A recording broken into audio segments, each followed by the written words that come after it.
예, 새벽 기도에 오셔서 예배 드리실 때는 여러분 노란색 커버에 앉으시면 됩니다. 노란색 커버에 지금 뭐 대체로 잘 앉으셨는데 혹시 내가 앉은 자리가 노란색이 아니면은 자리를 빨리 바꾸시면 됩니다.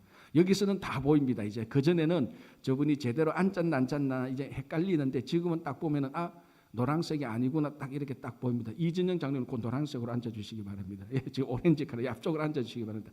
왜냐하면 이걸 우리가 정확히 지켜야 사실 저 자리는 괜찮지만 그래도 정확히 지켜야 우리가 다 이제 특별히 또 재확산 일어나고 있는데 우리가 그런 마스크 착용, 사회적 거리두기 그걸 우리가 모두가 다 우리가 제대로 할 때 우리 스스로 예배 드리는 데 있어서 우리 간에 스스로 신뢰가 생기는 겁니다. 감사합니다. 자, 45장 보겠습니다. 이사야 45장인데요. 오늘 이사야 45장의 큰 한 가지 사건은 무엇인가 하면은 하나님께서 고레스 왕을 들어서 사용하신다는 겁니다. 물론 이건 앞에서 몇 번이나 나왔습니다. 그런데 오늘 이 45장에서는 하나님께서 고레스 왕을 들어서 사용하실 때에 이스라엘 백성들이 그에 대한 반박, 질문, 그에 대한 또 하나님께서 대답 그런 것들을 우리들에게 얘기를 하십니다. 이것을 볼 때 하나님께서 어떤 사람을 어떻게 사용하는가라는 그런 주권, 하나님의 의도 그런 것들을 우리가 좀 알 수 있습니다. 자, 1절 보겠습니다. 이렇게 되어 있습니다. 여호와께서 그의 기름 부음을 받은 고레스에게 이같이 말씀하시되 내가 그의 오른손을 붙들고 그 앞에 열국을 항복하게 하며 내가 왕들의 허리를 풀어 그 앞에 문들을 열고 성문들이 닫히지 못하게 하리라. 자, 여호와께서 고레스를 사용하는데 이게 충격적인 말이 무언가 하면 한번 보십시오. 1절에 여호와께서 그의 기름을 부음 받은 고레스라고 말하고 있습니다. 그냥 고레스가 아니고 기름 부음을 받은 고레스라고 말합니다. 그래서 이스라엘 백성들이 여기에 대해서 굉장히 의아해하고 있습니다. 자, 우리가 이 고레스 왕 다시 한 번만 더 간단하게 말하겠습니다. 혹시나 아직 헷갈리는 분이 계실까 싶어서 유다가 바벨론에 포로 잡혀갑니다. 그죠? 포로 잡혀가고 그 바벨론에서 전체적으로 따지면 하여튼 70년간 포로 생활을 하게 됩니다. 그때 그 바사, 메데 바사라 그러죠. 원래 메데 바사 연합인데 바사 지금 페르시아, 바사가 페르시아인데 페르시아가 주도권을 가지기 때문에 메데 바사 연합군을 보통 우리 세계사에서 페르시아라고 이렇게 말을 합니다. 그 페르시아의 왕들 가운데 고레스 왕이 바벨론을 점령합니다. 그러면 보통 고대 때는 어떤가 하면은 바벨론이 유다를 식민지 삼고 있었는데 페르시아가 바벨론을 점령하면은 페르시아는 바벨론을 점령하고 바벨론이 식민지 삼고 있는 유다까지도 똑같이 자기들의 속국을 만들어서 자기들이 마음대로 종으로 부르고 이렇게 합니다. 그런데 이 바사 페르시아 왕 고레스는 특이하게 바벨론을 물리치고 바벨론이 데리고 있던 바벨론의 속국 식민지 역할, 종 역할을 하고 있던 유다 백성들을 종으로 부리고 그렇게 하지 않고 너희들이 가고 싶은 대로 가라 이렇게 해방시켜 줍니다. 칙령을 베풀죠. 그래서 그걸 우리가 고레스 칙령이라고 말을 합니다. 고레스가 칙령을 베풀어서 유다 백성들 너희들이 바벨론에 남고 싶거든 남고 가고 싶거든 가라. 너희들에게 자유를 주겠다라고 말합니다. 그래서 많은 사람들이 전원은 아니고 많은 사람들이 다시 가나안에 돌아오게 되는 그런 일들이 역사적으로 일어납니다. 자, 이것이 바로 이 일을 행했던 사람이 바사 왕 고레스인데 이 고레스 왕이 오늘 이제 45장 1절에 나타나는 겁니다. 자, 한 가지 여기서 아주 특이한 것이 나타나는데 뭔가 하면은 자, 구약에서는 하나님께서 열방, 다른 말로 하면 이방을 구원하기 위하여서 이스라엘을 사용하십니다. 맞죠? 하나님의 목표는 열방입니다. 온 열방 모든 나라와 민족과 인종입니다. 당연히 이스라엘을 포함해서. 그래서 구약이나 지금이나 똑같죠. 하나님의 영원한 목표는 모든 민족, 모든 인종입니다. 그래서 특별히 구약에는 모든 민족 열방을 구원하기 위하여서 이스라엘을 사용했습니다. 그런데 이 부분에는 특이하게 이스라엘을 구원하기 위해서 이방인을 사용하고 있습니다. 그러니까 유대인들이 헷갈려 버린 겁니다. 아니, 하나님께서 우리를 선택해서 하나님께서 우리를 선택해서 무슨 일을 하려는 것은 자기들이 알고 있는데, 그래서 자기들은 특권이라 생각했죠. 하나님께서 자기들을 선택한 것을 특권이라고 생각했는데, 자기들이 바벨론에 포로 잡혀가 있을 때 이번에는 하나님께서 이방인을 썼어. 그것도 이방인 고레스 왕에게 기름 부음을 받아서 쓰겠다라고 말하니까 이게 완전히 역지사지죠. 완전히 입장이 싹 바뀌어버린 겁니다. 근데 이게 이스라엘 백성들이 혼돈이 되는 거예요. 아니, 어떻게 우리를 위해서 저 사람을 쓰느냐? 저 사람들을 위해서 하나님께서 우리를 써야지. 그런데 특이하게 하나님께서 이스라엘을 위하여서 고레스를 씁니다. 자, 여기에서 하나님께서 어떤 사람을 사용하시는지, 그리고 왜 사용하시는지, 하나님의 주권이 무엇인지에 대한 우리가 큰 대답을 가질 수가 있습니다. 자, 그러면은 첫 번째, 고레스 왕이 착해서 쓸까요? 똑똑해서 쓸까요? 잘생겨서 고레스 왕을 쓸까요? 모르죠. 우리는 고레스 왕을 만난 적이 없으니까 모릅니다. 이 사람이 착한지 못됐는지 잘생긴지 모릅니다. 그러나 우리가 고대 역사를 봤을 때 왕치고 제대로 우리가 인격 갖춘 왕은 거의 없습니다. 거의 독재자죠. 거의 독재자고 거의 다 자기가 신적인 존재로 생각을 했습니다. 어쨌든 하나님께서 고레스를 쓰는데 고레스의 인품을 보고 고레스가 착하니까 그렇게 쓴 흔적은 전혀 없습니다. 무슨 말인가 하면은 우리가 가끔 이런 생각을 합니다. 하나님, 왜 저런 악한 사람을 씁니까? 자, 그게 이제 사실은 하박국 선지자가 질문했는 거하고 똑같습니다. 우리가 어떤 생각을 합니까? 하나님의 도구, 하나님께서 쓰시는 바는 미리 준비된 자, 그리고 하나님께 훈련된 자, 하나님으로부터 순종하는 자. 당연히 하나님은 이런 사람을 이렇게 다듬어서 사용합니다. 그거는 뭐 두말할 나이가 없습니다. 그러나 하나님께서는 성질이 나쁜 자 씁니까? 안 씁니까? 쓰지요. 하나님이 이 사람이 성질이 나쁘고 인격이 나쁘다고 해서 하나님께서 안 씁니까? 아니에요. 그 사람의 퍼스널리티가 아무리 나빠도 하나님은 하나님의 목적에 맞게 그런 사람을 씁니다. 그게 우리가 신앙생활할 때 가끔 혼돈되는 거예요. 하나님, 저런 사람을 왜 씁니까? 라고 우리가 질문합니다. 이제 그에 대한 질문에 대한 답이 사실 9절 10절에 나오는데 그거는 잠깐만 보고요. 무슨 말인가 하면 하나님께서 사용하시는 도구들은 그 도구 자체가 훌륭하기 때문에, 정말로 좋기 때문에 쓰는 경우도 많고 안 그런 경우도 있습니다. 자, 예를 들어서 제가 목회자가 되어서 오늘 여러분들 앞에 서서 말씀을 전하고 여러분들을 위하여서 교회를 위해서 하면서 목회를 하는 지금 기간 동안에 많은 하나님의 도구들이 저를 다듬어 왔습니다. 사람을 통하여서, 환경을 통해서. 근데 지난 세월을 가만히 돌아보니까 내가 목회자 되는데 참 훌륭하고 좋은 분들이 나를 많이 도왔어요. 그런데 반면에 아무리 생각해도 저 인간은 아니야. 그런 인간이 나를 다듬었어요. 그렇다니까요. 그때는 진짜 혼돈스러웠어요.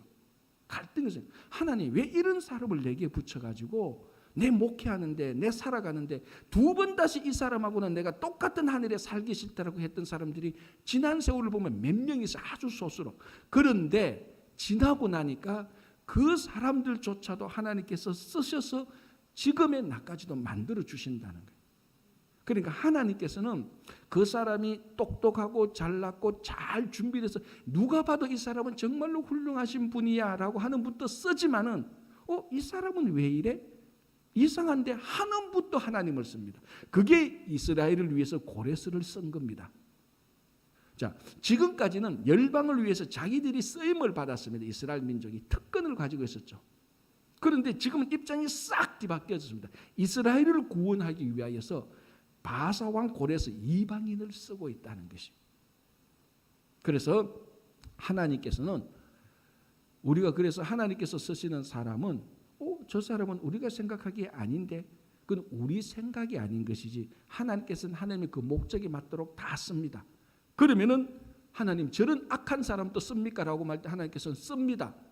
그 다음에 뭡니까? 악한 사람은 악한 대로 하나님께서 따로 심판을 하시는 거예요. 자, 그게 뭡니까? 진노의 막대기 아수르와 바벨론이었습니다. 우리가 앞에서 이미 봤죠. 이사야 선지자가 이스라엘을 다루실 때 하나님께서는 진도의 막대기 아수르를 다루고 유다를 다루실 때는 바벨론을 다룹니다. 이 바벨론, 아수르 전부 다 이방인들이었고 우상을 섬겼고 하나님에게 대적하고 정말 교만하고 탐욕했던 사람들입니다. 그런데 하나님께서는 이런 아수르를 쓰고 바벨론을 씁니다. 다 악합니다. 쓰고 난 다음에 하나님께서 따로 아수르를 부르고 바벨론을 부르서 너희들의 악함을 하나님께서 따로 심판하는 겁니다. 그래서 우리를 위해서 악한 사람들이 막 우리를 위해서 씁니다. 그럼 우리 질문은 뭡니까? 두 가지 질문이죠. 하나님이 왜 저 악한 사람을 사용합니까? 라고 말할 때 그건 하나님의 절대 소관이고 악한 것을 통하여서 회초리를 통하여서 자녀들의 말 안 되는 걸 고치는 것 똑같습니다. 그러나 악한 사람은 다 끝나고 난 다음에 따로 하나님께서 그 악한 사람을 심판하니 걱정 안 하셔도 됩니다. 그게 바벨론이고 아수르였습니다. 이번에는 하나님께서 이스라엘을 위해서 고레스 왕을 사용하고 있는 것을 우리가 볼 수 있습니다. 자, 이렇게 하니 이렇게 이제 합니다. 자, 그리고 2절 보시기 바랍니다. 내가 너보다 앞서가서, 자, 여기서 나는 누구고 너는 누굽니까? 내가 너보다 앞서갔을 때 내는 누굽니까? 하나님이죠. 너보다 할 때 너는 누굽니까? 고레스 왕이죠. 하나님이 고레스 왕보다 앞서가서 험한 곳을 평탄하게 하며 논문을 쳐서 부수며 쇠빗장을 꺾고, 그러니까 이 2절에는 뭐가 하면 무슨 말을 하는가 하면 고레스가 앞으로 해야 될 사역을 누가 먼저 해놓습니까? 하나님이 먼저 다 해놓습니다. 그러니까 하나님이 고레스를 쓰는데 초점은 사람들이 전부 다 고레스를 보는데 오늘 42이사야 선지자가 말하기는 고레스는 하나님의 도구에 불과한 것이고 그 고레스를 휘두르는 사람, 그게 하나님이라는 겁니다. 그러니까 역사의 주체가 고레스나 바벨론이나 아수르나 로마나 뭐 영국이나 미국이나 중국이나 이런 온 인류의 역사가 다 있고 하나님은 그 나름대로 다 씁니다. 우리가 볼 때 악한 사람도 다 쓰죠. 그리고 나중에 악한 건 악한 대로 심판을 하는 거죠. 그러나 오늘 45장 2절을 보면 그 모든 일에 하나님께서 고레스보다 먼저 갔어. 그러니까 주관자와 주체자와 역사자와 앞서서 행하시는 분이 고레스가 아니고 하나님이라는 겁니다. 단지 고레스는 하나님의 손에 놓인 도구에 불과한 겁니다. 도구에 초점을 맞추지 말고 그 도구를 사용하시는 하나님에게 초점을 맞추라는 것입니다. 하나님께서 고레스를 쓴다. 하나님께서 고레스를 쓴다는 게 아니고 하나님이 고레스를 쓴다는 겁니다. 알아들으셨죠? 제가 어디에 목소리를 높였는지. 하나님이 고레스를 쓰는 겁니다. 하나님. 그게 2절에 우리에게 얘기를 하고 있습니다. 자, 그래서 이런 하나님은 어떤 하나님이냐? 자, 5절을 보시기 바랍니다. 나는 여호와라 나 외에 다른 이가 없나니 나밖에 신이 없느니라. 자, 이 구절이 45장에만 해도 7번이나 반복돼요. 자, 5절에 나왔죠. 그리고 6절에 또 나오죠. 6절 마지막 부분에 나는 여호와라 다른 이가 없느니라. 자, 14절 한번 보겠습니다. 14절 끝부분에 그 외에는 다른 하나님이 없다 하리라. 그리고 18절 보겠습니다. 18절 끝부분에 나는 여호와라 나 외에 다른 이가 없느니라. 그리고 21절 앞부분 21절 앞부분보다 중간점 21절 중간점 나 여호와가 아니냐 나 외에 다른 신이 없나니. 그리고 22절 똑같은 구절 마지막에 하나님이라 나 외에 다른 이가 없느니라. 자, 22절 마지막 부분에 나는 하나님이라 다른 이가 없느니라. 7번이나 45장에는 7번이나 나는 하나님이고 나 외에 나는 여호와라 나 외에 다른 신이 없다. 이 유일한 신 다른 건 다 우상이고 유일한 신이 고레스를 쓰고 고레스에게 바벨도 그 앞에 아수르를 쓰고 바벨론을 쓰고 고레스를 쓰고 그리고 난 다음에 그들의 잘못 그들의 탐욕이 있고 교만이 있으면 그들을 하나님께서 심판하신다. 도대체 이 신은 누구냐? 이 신만이 유일한 신이다라는 겁니다. 그 절대 주권자라는 것을 얘기해 주고 있는 것입니다. 이걸 7번이나 반복했다는 것은 우리 7이라는 숫자는 우리는 되게 민감하잖아요. 이게 완전수 충만한 수입니다. 하나님은 절대 주권자로 완전하다는 것을 이 한 챕터에만 7번이나 반복해 주고 있습니다. 그죠? 자, 이제 이렇게 하면은 아까 제가 얼핏 말씀드린 질문이 생기죠. 하나님, 이게 무슨 일입니까? 하나님께서 아브라함을 통해서 우리 이스라엘 민족을 선택해 놓고 이 선택한 민족을 위해서 저 이방인을 사용한다니요. 말이 안 되죠. 이거하고 똑같습니다. 하나님께서 우리 성도들을 다듬고 정말 신앙생활 잘하고 있는데 우리를 사용하기 위해서 세상에 저 망나니 같은 사람을 쓴다는 거죠. 아니 저 망나니 같은 사람을 구원하기 위해서 우리가 쓰임을 받아야 되는데 우리를 위해서 저 세상에 망나니를 쓴다니 이해가 안 되는 거죠. 그에 대한 질문에 대한 답이 9절 10절입니다. 자, 첫 번째 답. 사실은 같은 의미예요. 같은 의미인데 첫 번째 이렇게 말합니다. 질그릇 조각 중 한 조각 같은 자가 자기를 지으신 이와 더불어 다툴진대 화 있을진저 진흙이 토기장이에게 너는 무엇을 만드느냐 또는 너가 만든 것이 그는 손이 없다 말할 수 있겠냐. 이게 우리 구약 성경에서 빈번히 등장하는 또 토기장이와 질그릇 비유입니다. 그러니까 질그릇 중에 조각 한 조각, 이스라엘을 질그릇 중에 한 조각으로 비유합니다. 이 질그릇 중에 한 조각이 토기장이에게 말한다는 거죠. 도대체 토기장이한테 그 한 조각이 토기를 이따위로 만들었습니까? 아니 오른손으로 만들어서 왼손으로 만들어서 토기 한 조각이 토기장이에게 그렇게 말할 수 있습니까? 없습니까? 말할 수가 없죠. 토기장이가 질그릇을 이렇게 만드든 저렇게 만드든 오른손으로 만드든 왼손으로 만들든 좀 점도가 높은 흙으로 만드든 약한 흙으로 만드든 노란색 물감을 칠하든 파란색 물감을 칠하든 토기장이가 하는 대로 하는 거예요. 그런데 그 토기 한 조각 한 조각 파편에 불과한 것이 토기장이한테 왜 노란색 칠해요? 빨간색 칠하세요. 그렇게 말할 수 있느냐? 없다는데 이 45장은 좀 더 강도를 높인다. 뭐라고 말합니까? 그렇게 말하는 사람을 다툰다라고 말을 합니다. 9절에 질그릇 조각 중 한 조각 같은 자 자기를 지시니와 더불어 다툴진대. 질그릇 중에 한 조각이 토기장이하고 다툰다는 겁니다. 그런 사람이 어떻다고요? 화 있을진저. 그러니까 토기장이가 무슨 질그릇을 만들든지 너희들은 순종할 수밖에 없는 거죠. 자, 10절 똑같은 말입니다. 아버지에게는 무엇을 낳았소 하고 묻고 어머니에게서는 무엇을 낳으려고 해산의 수고를 하였소 하고 묻는 자는 화 있을진저. 태어난 아기가 어머니 나를 왜 이 모양으로 낳았소? 나는 왜 이 손가락을 보니까 이 손가락이 별로 이쁘게 낳지 않았어? 왜 이렇게 낳았어? 저렇게 낳았어? 따지는 사람에게 다투는 사람에게 화 있을진저. 그게 지금 하나님께서 이스라엘을 위해서 고레스를 쓰는데 왜 고레스를 씁니까? 라고 막 얼굴을 붉히며 인상을 부락부락 쓰면서 이스라엘이 하나님에게 다투는 그 모양에 대해서 하나님을 토기장이고 하나님은 부모고 이스라엘은 질그릇 쪽에 한 조각이고 자녀와 같이 고난이 없다는 것을 말합니다.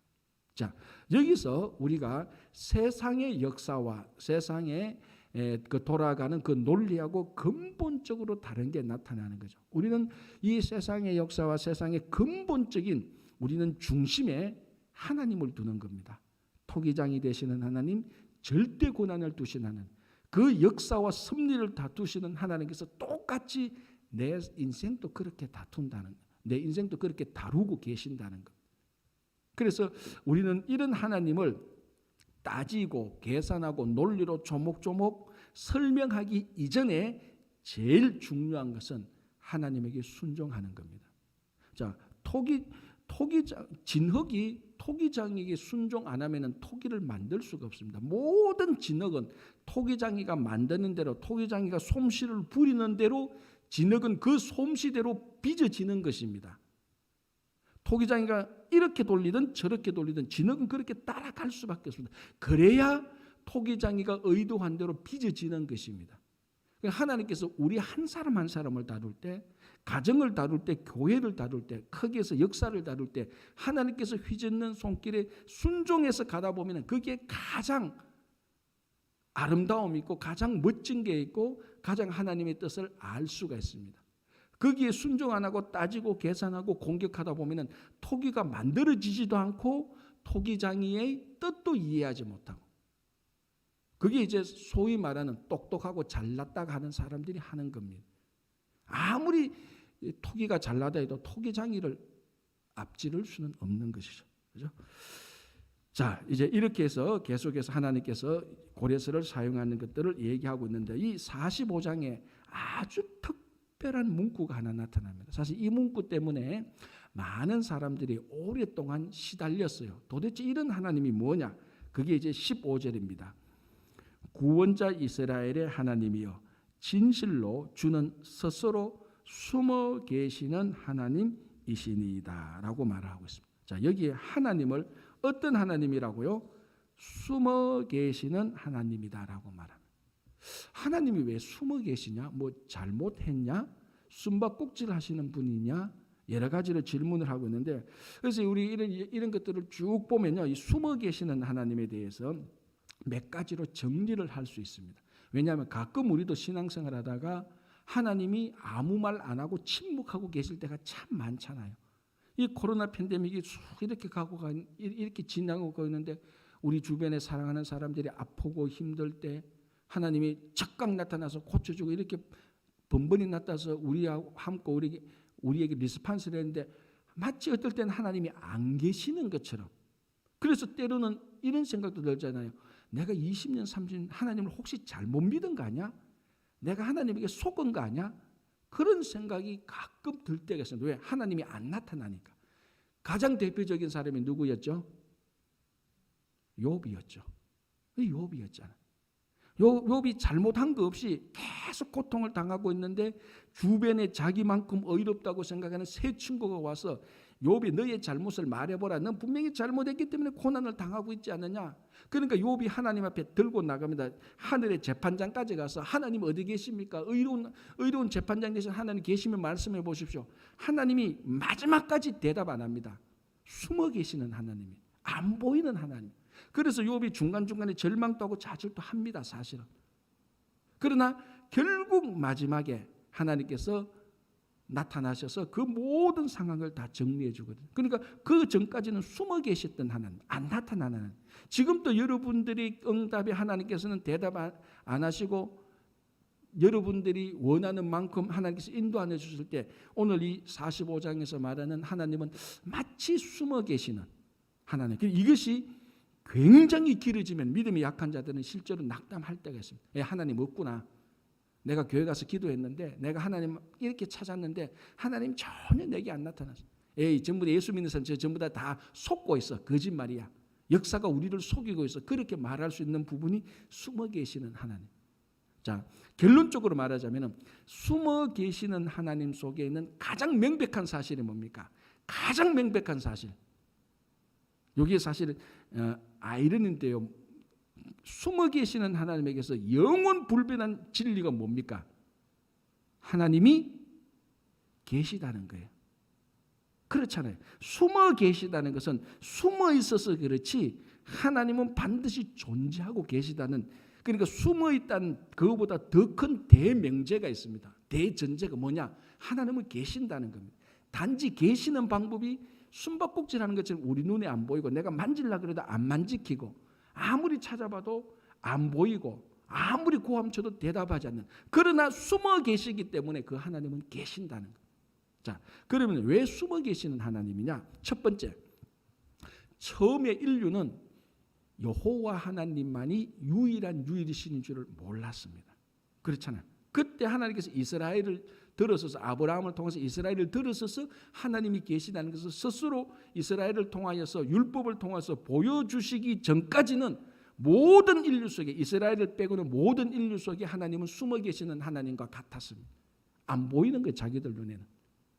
그래서 하나님께서 이것을 보여주시기 위하여서 아브라함을 선택하시고 그 아브라함을 통해서 한 민족을 만드시고 이 민족이 하나님을 대신하여서 하나님의 뜻대로 살게 하시고 뜻대로 살게 하는 가이드로 율법을 주시고 그 율법대로 살아가는 가장 대표적인 것으로 하나님의 성전에서 하나님을 경배하게 하시고, 그러니까 열방 이방인들은 하나님을 못 보는 거야. 하나님이 숨어 계시니까 하나님을 어떻게 보라고? 이스라엘을 통하여서 하나님을 보라고. 이스라엘을 보면은 하나님이 계시다는 것을 보게 하기 위하여서. 그런데 이 이스라엘이 계속해서 실수하고 넘어지는 겁니다. 자기들이 하나님을 못 보여주는 겁니다. 오히려 하나님을 더 숨기게 해버리는 그런 일들도 많죠. 그래서 처음에 인류는 하나님을 알지 못했다. 없는 게 아니고 알지 못했다. 그래서 이스라엘을 통하여서 숨어 계시는 하나님을 보여주려고 하신 것입니다. 두 번째는 하나님은 어느 정도 때가 되기 전까지는 하나님은 자연과 역사 속에 숨어 있는 것처럼 보입니다. 사실은 하나님이 숨어 있는 하나님은 아니에요. 우리가 무지하고 연약해서 하나님을 못 찾아서 그렇지. 그래서 사실은 숨어 계시는 하나님의 첫 번째 대전제는 하나님은 반드시 존재하고 계신다. 두 번째는 하나님이 일부러 우리하고 숨바꼭질하고 우리를 괴롭히려고 숨어 있는 게 아니다. 우리가 못 보는 것이다. 자연과 역사 속에서 지금도 하나님은 자연과 역사 속에서 분명히 존재하고 계신데 우리가 안 보이는 거예요. 자, 하나님은 이 꽃 하나 가운데서도 하나님은 존재하고 계시는 거예요. 근데 우리가 안 보이는 거예요. 우리의 무지함으로. 자, 예를 들어서 가장 이제 여기 대표적인 게 우리가 누굽니까? 가장 가난한 그 교부였던 성지자였던 새하고 성프란시스코. 예. 성프란체스코는 새하고 얘기하면서 하나님에 대해서 얘기를 한 사람이에요.